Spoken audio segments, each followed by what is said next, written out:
तर मी बॉम्ब टाकीन पाकिस्तानवर बॉम्ब टाकताना भारत 100 वेळा विचार करतो। मग मोदी पाकिस्तानवर बॉम्ब टाकताना भारत 100 वेळा विचार करतो आणि हे म्हणतात मी कार्यकर्त्यांवर म्हणजे माझ्या विरुद्ध आंदोलन करणाऱ्या कार्यकर्त्यांवर बॉम्ब टाकेल। हे असं म्हणतात की जर आंदोलन कोणी केलं याने गद्दारी केली सगळ्यात आधी। आता लोकशाहीमध्ये आंदोलन करण्याचा अधिकार प्रत्येक नागरिकाला आहे। तुम्ही बेईमानी केली, तुम्ही मशाल चिन्हावर निवडून आलात आणि तुम्ही दुसऱ्या गटारामध्ये उडी मारली। ते म्हणतात की आंदोलन केलं तर मी तुम्हाला स्मशानात पाठवेन म्हणजे ठार करेन। आणि माझ्या नादाला लागू नका, मी याआधी 5 लोक ठार केले।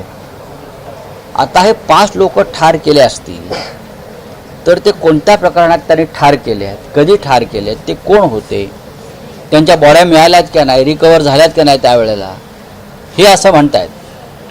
तर त्याची चौकशी अत्यंत गांभीर्यानं गृह खात्यानं आणि मुंबई पोलीस आयुक्तांनी केलं पाहिजे। जर बॉम्ब तुमच्याकडे असतील तर बॉम्ब तुम्हाला दिले कोणी, अतिरेक्यांनी दिले का? जर अतिरेक्यांकडून तुमच्याकडे बॉम्ब आले असतील तर दहशतवाद विरोधी पथकाकडे ही केस दिली पाहिजे, कारण बॉम्ब अतिरेकी बनवतात ना। मुंबईवरती बॉम्ब हल्ला कोणी केला? दाऊद इब्राहिमने केला किंवा पाकिस्तानमधल्या अतिरेक्यांनी केला, कसाबने केला। हे अतिरेकी आहेत, त्यांच्याकडे बॉम्ब होते आणि हा माणूस म्हणतो माझ्याकडे बॉम्ब आहेत। मग एकनाथ शिंदे यांचा बॉम्बचा कारखाना आहे का? त्यांचा ड्रगचा कारखाना असल्याची मध्यंतरी बॉम्ब होती, ते ड्रगचा कारखाना साताऱ्यामध्ये पकडला आणि तोच पैसा राजकारणामध्ये होतो। बॉम्बचा कारखाना त्यांनी बनवून हे जे गद्दार खासदार आहेत त्यांना बॉम्ब दिलेत का घरात ठेवायला? कार्यकर्ते आले का वरून बॉम्ब टाका, याची चौकशी व्हावी।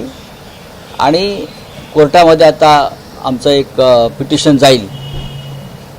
आमच्या एकाही कार्यकर्त्याला हात लागला, कोणावरती खुनी हल्ला झाला ते त्याची जबाबदारी या बॉम्बची धमकी देणाऱ्यावरती आहे, लक्षात घ्या। आणि मी परत सांगतो, दादागिरी कोणी करायची नाही।